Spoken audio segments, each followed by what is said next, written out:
Howdy do, howdy do. Hey there. About 3 weeks ago, some friends of mine, uh, Frank and Lou Rios, brought this to me. They brought me 2 cans of this actually, West 6th Brewing IPA, and I drank one, and I meant to drink the other one, but I didn't pop it yet. So I'm gonna do one more video featuring it. I thought about sitting inside drinking it, but kind of really wanted to do another video on it just to take a look. And I'm using my Sierra Nevada glass. Every once in a while, the beer whisperer has a moment.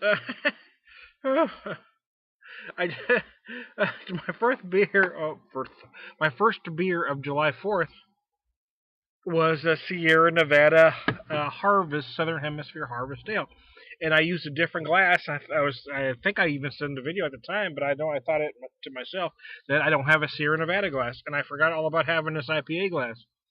Ugh. I had a moment. Anyway, so now I'm going to have to go buy another bottle of this Sierra Nevada Southern Hemisphere Harvest and do it in the glass I should have been drinking in the first place because I had a moron moment. So anyway, let's get back to the beer at hand. It is this one, the West 6th IPA. They had a little controversy with Magic Hat. I'm not going to go into that. Apparently they've settled it. I actually got an email about it from Magic Hat, and I don't know why. I'm not on the mailing list for Magic Hat or West 6, but somehow I got a personal email about it. I don't know if it's because I just don't know. It makes no sense to me. But anyways, I'm going to read just a little bit here. ABV is 7%. They use 2-row. I'm outside, so I'm getting a glare. 2-row honey, Cara, dextrin, and flaked barley. Okay. Wow. I'm not going to talk about that, actually. Hops, Cascade, Centennial, Columbus, and Citra. And they've got a little paragraph about it. I'm just going to paraphrase and say they've created an IPA that's not quite a West Coast, not quite an East Coast. They employ some citrus. The addition of dextrin I'm not real happy about, but, that's neither here or there. That's really added for mouthfeel.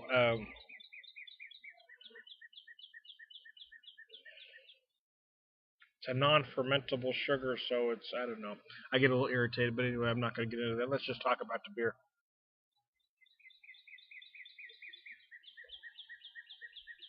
It's a pretty hoppy. You certainly can tell there's citra in there. You definitely get that aroma that is unique to the citra hop.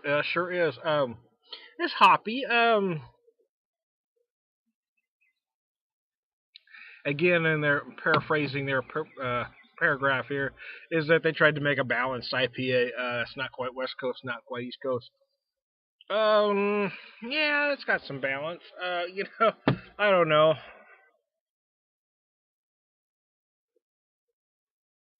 There's a couple different schools when you talk about beers like this. You want that really hoppy, crazy hoppy that's become real trendy lately, to not even attempt to be balanced, just real wacko big on the hops, or do you want more of a balance and some, I don't know. To me, I like both styles. Sometimes I want that crazy big in your face, seriously hop-ended beer that has no balance and no pretense to balance to it. But sometimes you do want a more balanced, kind of a more British style. As I had yesterday, I drank some of the Schlafly Export IPA 7265 that employs only British hops, and it does have more of a balance to it. It is hoppy, but it doesn't. It's not all about the hops in the beer like that. It also is about some of that malt and the balance.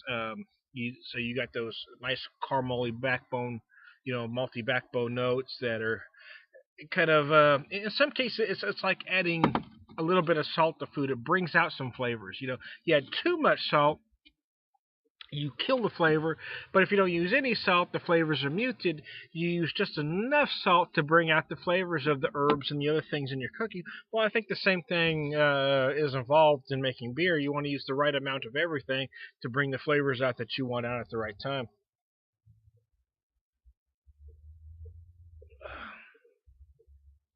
A lot was made about that controversy, and most beer geeks weren't on the side of Magic Hat. And I think a lot of it is mostly because it wasn't because of facts. It was mostly because of sentiment. It was because of we got another case of the big guy crushing the little guy. And normally I'm in favor of the little guy, but I think this story was much ado about nothing, to be honest with you, because here's the absolute truth. The absolute truth is, if I didn't have friends that brought me 2 cans of this, if if there wasn't any controversy at all, I would have never heard of this little brewery. So I think it was a case of no, any press is good press. I don't know if they did it on purpose. The logos are eerily similar, but regardless of whether they get to keep it or not, whatever press they got didn't hurt West Six at all. It actually probably hurt Magic Hat the most, but I think what hurts Magic Hat the most isn't controversy over something like this. It really is brewing subpar beer, in my opinion. A lot of most Magic Hat stuff is just doesn't measure up to what it should be, and they're clearly not the brewery they once was. But that's another story. Is this a brewery that's going to survive? Is the beer as good as all that controversy? Well, that I don't know either. This is a fine IPA. I don't know if it's for me anyway. It's good. It's enjoyable. It's not that IPA that's going to make me forget everybody else's IPA. And again, without any controversy at all, I never hear of this beer.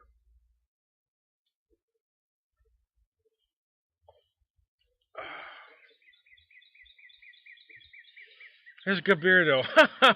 The use of dextrin is used to fortify your mouthfeel. It is an unfermentable sugar. I'm not crazy about the addition of it. I think it's like using a false ingredient, but so most people think it's okay. So I don't know. I'm probably making too much out of it. I wish they would just add malt if you're gonna, uh, but crap. you know, it's one of those things that kind of frustrates me, but maybe it's just me.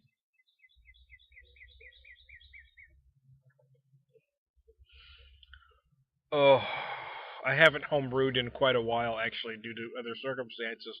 But when I did, I never used maltodextrin. I didn't like the idea. If I wanted my beer to be maltier, well, I just made it maltier and higher ABV. I don't know. That's just me, I guess. So anyway, I'm gonna pull my finger now. Oh, there we go. I kind of got stuck there for a second, but then went ahead and came out. Oh, I see. I am yapping. Sometimes I don't even know how long I'm talking.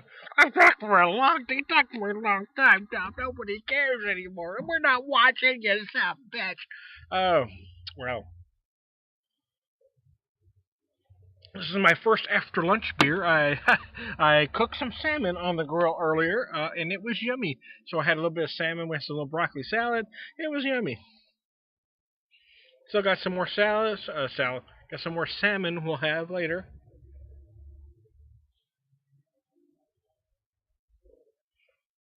It is a nice meal for a day like this, very hot. So it's kind of one of those nice light, light kind of meals. Oh, I'm not sure what else we're gonna have, but who the hell knows? I'm just kind of winging this shit today. I'm just trying to get through, man. It's been a rough weekend. It's been a very emotional weekend, so I'm just trying to get through it the best we can. The holiday weekends are a bitch. Next weekend we're going to. Next weekend we're going to. Oh crap! Next weekend we're going back to St. Louis.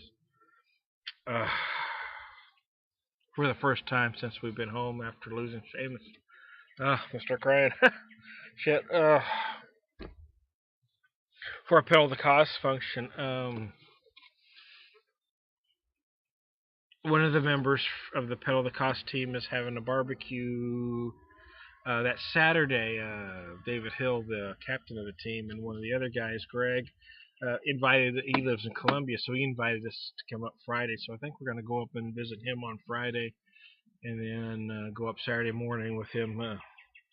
Follow them down to Mr. Hill's house on Saturday for the barbecue. These guys are so incredibly nice. They love Seamus, and Seamus loves them. Seamus made an impact. We only knew Seamus less than a year, but he made quite an impact on him. He made an impact on everybody. Holy crap, I'm gonna start crying. Oh, shoot. Seamus made an impact on everybody, Matt.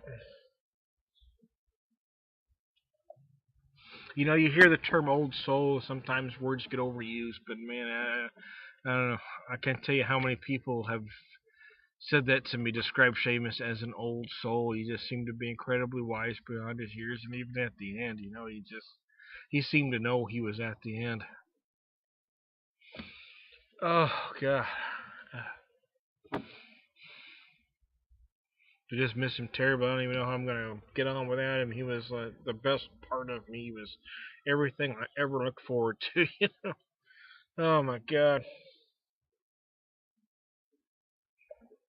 I do these videos and he'd make fun of me to no end. You know. Uh,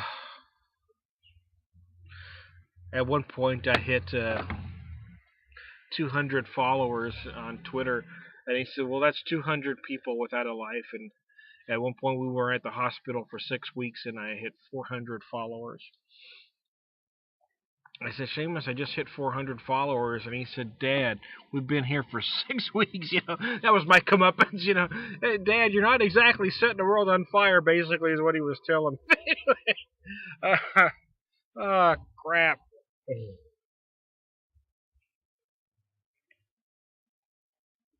I tell him how many people watch a video, and he just shakes his head. That's so many people without a life. But he was encouraging too. He always said stuff like that, and just out of love. So